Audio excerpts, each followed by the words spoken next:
There was once a wealthy man named Mr. Thompson. He lived in a grand mansion atop a hill, overlooking the quaint town below. Mr. Thompson had everything one could desire: a fleet of luxurious cars, a wardrobe full of designer suits, and a bank account overflowing with money. Yet, despite his riches, he felt a sense of emptiness lingering within him. Mr. Thompson spent his days indulging in lavish parties and extravagant vacations, seeking to fill the void within. However, no matter how many material possessions he acquired or how many exotic destinations he visited, he couldn't shake off the feeling of discontentment. One evening, as he lounged in his opulent living room, sipping on expensive champagne, he found himself pondering the purpose of his wealth. "What's the point of having all this money if it doesn't bring me true happiness?" he muttered to himself, swirling the golden liquid in his glass. His butler, James, who had served him faithfully for years, overheard his musing and chimed in, "Perhaps true wealth isn't measured in the abundance of material possessions, sir." Mr. Thompson raised an eyebrow, intrigued by James's remark. "What do you mean, James?"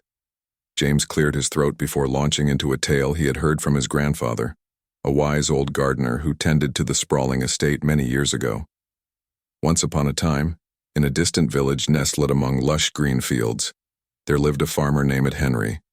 Despite owning just a modest plot of land, Henry was content with his simple life. He tended to his crops with care, grateful for the bounties of nature. One day, a traveler passing through the village noticed Henry's radiant smile and asked him the secret to his happiness. "I am wealthy beyond measure," Henry replied, gesturing toward his flourishing fields. "For true wealth lies not in the size of one's barns or the number of livestock, but in the abundance of gratitude in one's heart." The traveler was struck by Henry's wisdom and vowed to share his story with the world. And so, the tale of the contented farmer spread far and wide, inspiring countless souls to seek wealth in simplicity and gratitude.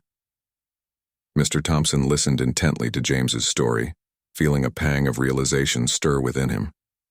Could it be that he had been chasing after the wrong kind of wealth all along? "Perhaps you're right, James," he murmured, setting down his half-empty glass. "Maybe true wealth isn't found in possessions, but in gratitude and contentment."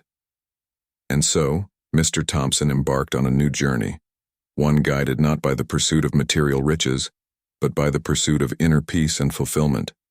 He began to appreciate the simple joys of life, the laughter of children playing in the streets, the warmth of the sun on his face, and the beauty of a starry night sky.